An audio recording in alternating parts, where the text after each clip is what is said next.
Chapter 5.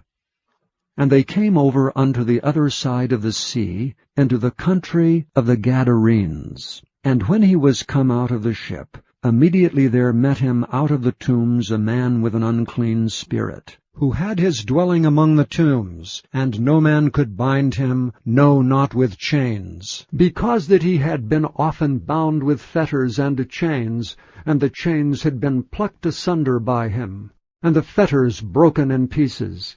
Neither could any man tame him. And always, night and day, he was in the mountains, and in the tombs, crying, and cutting himself with stones. But when he saw Jesus afar off, he ran and worshipped him, and cried with a loud voice, and said, What have I to do with thee, Jesus, thou Son of the Most High God? I adjure thee by God, that thou torment me not.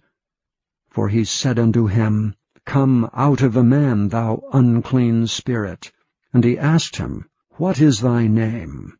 And he answered, saying, My name is Legion, for we are many. And he besought him much that he would not send them away out of the country.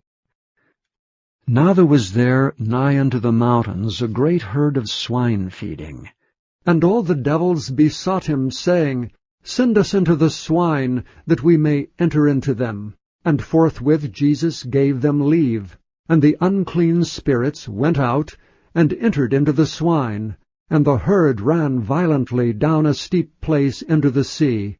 They were about 2,000, and were choked in the sea. And they that fed the swine fled, and told it in the city and in the country. And they went out to see what it was that was done. And they come to Jesus, and see him that was possessed with the devil, and had the legion, sitting and clothed, and in his right mind. And they were afraid. And they that saw it told them how it befell to him that was possessed with the devil, and also concerning the swine. And they began to pray him to depart out of their coasts. And when he was come into the ship, he that had been possessed with the devil prayed him that he might be with him. Howbeit Jesus suffered him not, but saith unto him, Go home to thy friends, and tell them how great things the Lord hath done for thee, and hath had compassion on thee. And he departed, and began to publish in Decapolis how great things Jesus had done for him, and all men did marvel. And when Jesus was passed over again by ship unto the other side, much people gathered unto him. And he was nigh unto the sea. And behold, there cometh one of the rulers of the synagogue, Jairus by name, and when he saw him, he fell at his feet, and besought him greatly, saying, My little daughter lieth at the point of death. I pray thee, come, and lay thy hands on her, that she may be healed, and she shall live. And Jesus went with him, and much people followed him and thronged him. And a certain woman which had an issue of blood 12 years, and had suffered many things of many physicians, and had spent all that she had, and was nothing bettered, but rather grew worse, when she had heard of Jesus, came in the press behind, and touched his garment. For she said, If I may touch but his clothes, I shall be whole. And straightway the fountain of her blood was dried up, and she felt in her body that she was healed of that plague. And Jesus immediately, knowing in himself that virtue had gone out of him, turned him about in the press, and said, Who touched my clothes? And his disciples said unto him, Thou seest the multitude thronging thee, and sayest thou, Who touched me? And he looked around about to see her that had done this thing. But the woman, fearing and trembling, knowing what was done in her, came and fell down before him, and told him all the truth.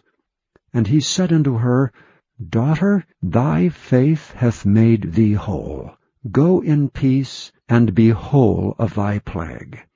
While he yet spake, there came from the ruler of the synagogue's house certain which said, Thy daughter is dead. Why troublest thou the master any further? As soon as Jesus heard the word that was spoken, he saith unto the ruler of the synagogue, Be not afraid, only believe. And he suffered no man to follow him, save Peter, and James, and John, the brother of James. And he cometh to the house of the ruler of the synagogue, and seeth the tumult, and them that wept and wailed greatly. And when he was come in, he saith unto them, Why make ye this ado, and weep? The damsel is not dead, but sleepeth. And they laughed him to scorn. But when he had put them all out, he taketh the father and the mother of the damsel, and them that were with him, and entereth in where the damsel was lying. And he took the damsel by the hand, and said unto her, Talitha cumi, which is being interpreted, Damsel, I say unto thee, arise.